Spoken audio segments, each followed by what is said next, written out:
jelas ini suatu penghargaan buat kita ya yang ada di Malang, bahwasanya Kota Malang ini diakui sebagai kota berkembang dan punya potensi untuk menjadi lebih besar lagi. Sehingga mau nggak mau berarti kita semua yang ada di sini ya harus bisa menjaganya dan meningkatkan agar apa yang diharapkan menjadi kota metropolitan itu bisa tercapai begitu.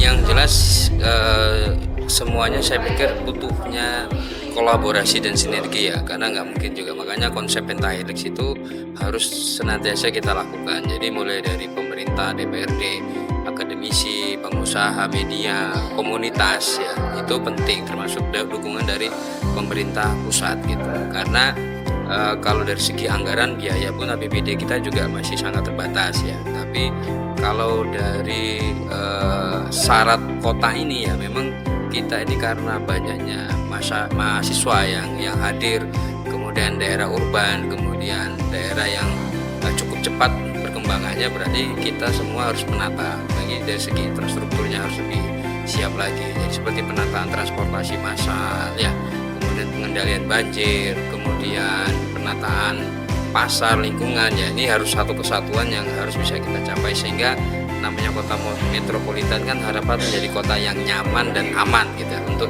tinggal kan begitu. Pak, mungkin dorongan dari DPRD terhadap pemerintah Kota Malang agar melakukan persiapan untuk menuju kota metropolitan dengan apa, Pak? Yang jelas kita harus punya konsepnya matang. Makanya DPRD pun akan dorong seperti apa nih visibility study-nya ataupun kelayakannya ataupun konsepnya seperti apa. Yang kedua ya termasuk kebutuhan anggarannya dari mana gitu, apakah dari APBD, dari pusat, ataupun mungkin ada hibah bantuan. Nah ini kan perlu. Kemudian yang ketiga bagaimana pelibatan dari semua sektor ya, pengusaha ya, melalui CSR-nya, kampus melalui penelitian ataupun kajiannya, kemudian komunitas dan masyarakat. Nah itu kita akan lihat juga dari semuanya ini apakah sudah memenuhi kita untuk menuju ke sana begitu. Pak, sebenarnya plus minusnya menjadi kota metropolitan ini apa, Pak? Yang jelas plusnya berarti kita akan semakin menjadi kota yang maju ya, yang berkembang, sehingga banyak mata yang akan melirik ke sini, termasuk mungkin pusat pasti akan mengucurkan dana ya yang besar.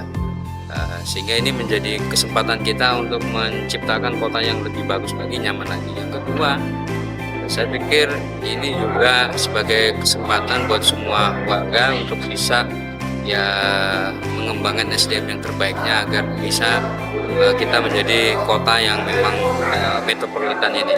Nah, menurut saya minusnya ya berarti akan ada banyak permasalahan-permasalahan yang harus termasuk bagaimana menyiapkan sumber daya manusianya agar bisa memahami konsep metropolitan ya, misalnya kebiasaan-kebiasaan kita masyarakat, buang sampah, tertib dan sebagainya, ini kan juga termasuk ya bagaimana ya kesiapan dari anggaran juga, yang itu juga saya kira juga tantangan, karena tidak mungkin bisa jadi tidak semua anggaran dari pusat, tapi juga harus ada kesiapan dari daerah gitu.